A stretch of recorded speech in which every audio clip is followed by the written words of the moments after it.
And this stupa marks, in fact, an important event in the Buddha's life, because his cousin, whose name was Devadatta, and who was one of his disciples, actually felt always a little bit of animosity towards the Buddha.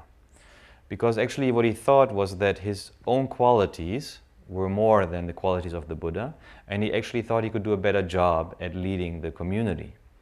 And so as the Buddha had gone begging with his students, then Devadatta organized an elephant to attack the Buddha upon his return. And the elephant was released, and everybody took flight. And Ananda, the Buddha's attendant, actually stepped in order to protect the Buddha, but the Buddha told him to step aside, and just by a show of hands, the animal calmed down and was pacified, and nothing happened. So this stupa, then afterwards, Devadatta actually understood more about what had happened and what he had done, and they reconciled, and this stupa commemorates that reconciliation within the community of Buddhist practitioners.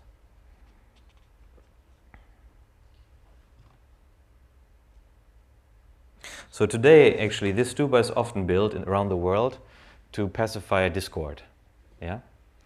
Between communities, between religions, between countries.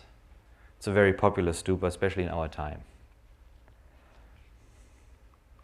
This stupa is the stupa of complete victory, or Namgyal Churten, which is in Vaishali, because there the Buddha actually postponed his own death. His own death was already imminent.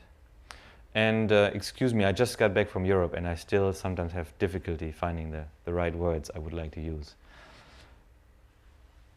And he taught at that time and said that an enlightened being like himself actually would be free to decide when or how to pass away. But certain conditions would have to be necessary for him to stay in the world, and these conditions were actually the wishes of his disciples, the requests and the wishing prayers of his students. And so, because the students begged him to stay, he postponed his death for 3 months.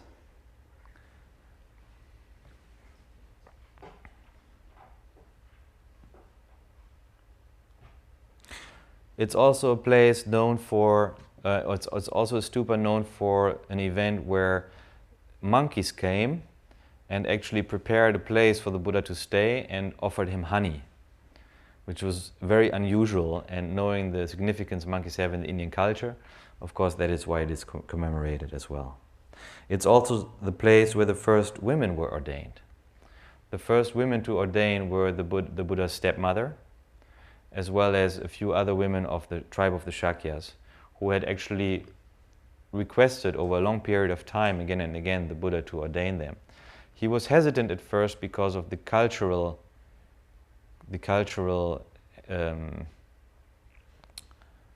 habitual tendencies at the time, yeah, the segregation, separation and discrimination. But he finally saw that it was necessary, and already he had stated to Ananda that women and men both possessed the same potential for enlightenment, and so that finally then marked the event where the Buddha accepted to ordain women for the first time.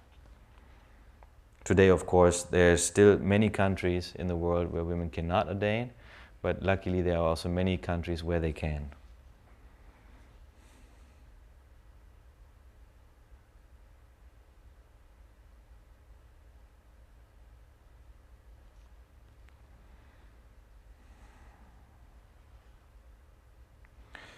In this place also the second council was held after the Buddha's passing. The first one was held in Rajgir shortly after his death. The second one was held here in Vaishali a little over 100 years after the Buddha's passing.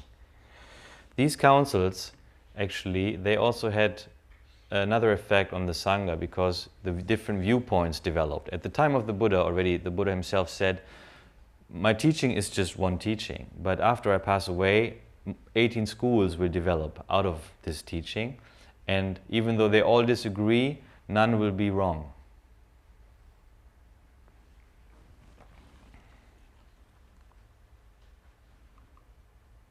This stupa is the one that commemorates the parinirvana of the Buddha in Kushinagar. And it's called Namdechirtan, which means beyond suffering.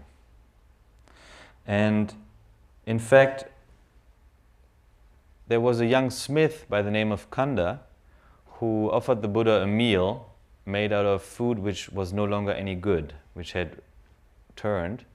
And so the Buddha was poisoned.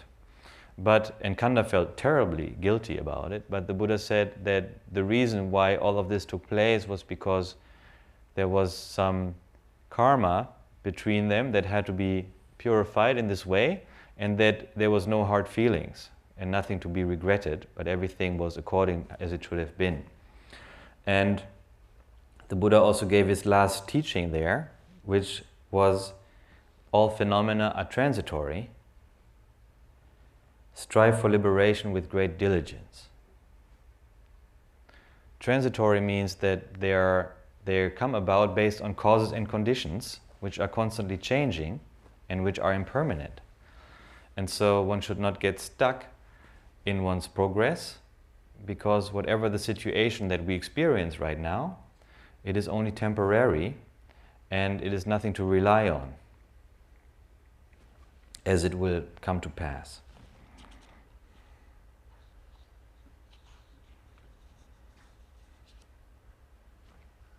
So the original mound I showed you earlier, which is standing nearby, is this, nearby Kushinagar, is this just large dirt heap, yeah, that commemorates that same place. So these 8 stupas, actually, they continue to be of significance today.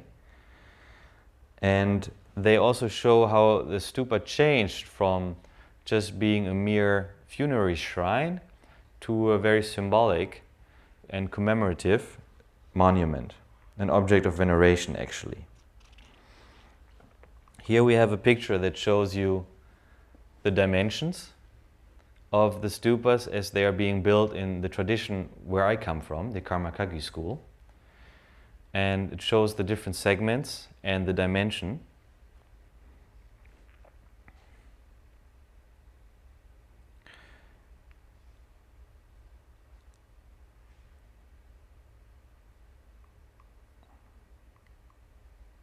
And this is the stupa of enlightenment that we're going to have a closer look at now. Now, the first thing when a stupa is being built is that the land is being consecrated, and actually the practices are being done in order to ask for permission. Because Buddhist understanding is that wherever there is space, there are sentient beings already present, already living there. And so to just assume that this land can be taken and transferred actually violates all of those beings who already identify with a certain location. That is why, in order to build a monument that is supposed to generate peace and enlightenment, it would be completely contradictory to go in violently and cause suffering in order to bring benefit. And so first, practices are being done in order to clear the path for that and gain permission from the beings already inhabiting the site.